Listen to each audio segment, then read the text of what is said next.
Radhe Radhe family, कैसे हैं आप सभी। और इस वीडियो में हम बात करने वाले हैं हीलिंग के बारे में। जब कभी आपको बुखार होता है तो पहले बुखार आपका बहुत ज़्यादा बढ़ने लगता है ना। 3 दिन तक तो ऐसा लगता है कि बुखार उतर ही नहीं रहा है, उतर रहा है, चढ़ रहा है और बहुत ज़्यादा फीवर ना बढ़ता ही रहता है। फिर उसके बाद 3 दिन के बाद में आप मेडिसिन वगैरह लेते हैं तो वो आपको लगना शुरू होता है और उसके बाद वो फीवर उतरने लगता है। धीरे धीरे आप स्टेबिलिटी में आते हैं, थोड़ा वीकनेस होती है, ठीक है। धीरे धीरे धीरे धीरे आप फिर अलाइनमेंट में आ जाते हैं, ठीक है। हीलिंग क्या है? हीलिंग यही है, माइंड बॉडी सोल का प्यूरिफिकेशन हीलिंग है।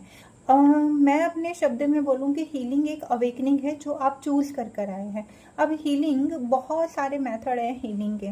कोई प्रेयर के माध्यम से हीलिंग करता है, कोई होपोनोपोनो के माध्यम से करता है, कोई रेकी एनर्जी के माध्यम से करता है, कोई क्वांटम जंपिंग के माध्यम से करता है, कोई अपनी अवेयरनेस को हाई करके अपनी हीलिंग करता है, और कोई मेडिटेशन से हीलिंग करता है। तो हीलिंग ऐसा नहीं कि ये एक मतलब लाइक हीलिंग एक अलग ही चीज़ है। हीलिंग मतलब कि आप अपने हिसाब से कैसे हील कर पाते हैं, अपनी उस सिचुएशन से कैसे बाहर निकल पाते हैं।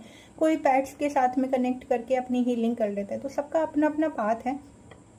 बट जब आप किसी हीलर के पास में जाते हैं हीलिंग के लिए, तो वो हीलर आपके माइंड बॉडी सोल तीनों के ऊपर वर्क करता है, चाहे वो रेकी हीलिंग से करे या उसके पास और कोई भी मॉडलिटी हो।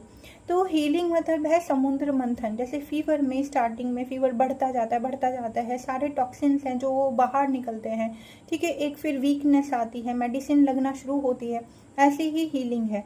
तो पहले क्या होगा, सारे टॉक्सिन्स बाहर निकलेंगे, जो टॉक्सिक एनर्जीज हैं, जो नेगेटिव एनर्जीज हैं, ठीक है। समुद्र मंथन के जैसा जो पहले जो चीज़ें हैं जो नेगेटिव है, जो आपके सोल के लिए अलाइनमेंट में नहीं है, जो आपके बॉडी के लिए, आपके माइंड के लिए सही नहीं है, वो सब निकलने लगेंगे। तो कई बार ऐसा है कि हीलिंग जब कराते हैं तो गुस्सा बढ़ गया है, या फिर ऐसे कुछ लस्ट की एनर्जीज भी बढ़ जाती हैं, कई बार इरिटेशन बढ़ जाती हैं, कई बार रिलेशनशिप अगर आप हीलिंग कराते हैं तो रिलेशनशिप और ज़्यादा टॉक्सिक लगने लग जाते हैं। तो ये सारा हीलिंग का ही पार्ट है। अगर आप हीलिंग सच में आप चाहते हैं कि आपका हीलिंग हो, तो आपको इन सारी चीज़ों से गो थ्रू होना पड़ेगा, क्योंकि यहाँ डिवाइन आपको फिर से एक चॉइस देते हैं कि आप अपनी अवेयरनेस में आके एक्शन लीजिए।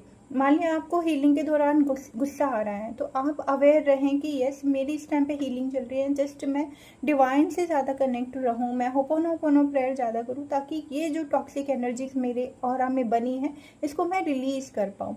तो हीलिंग धीरे धीरे धीरे धीरे फिर आप एक कामनेस में, एक पीस, फॉरगिवनेस में आने लग जाते हैं।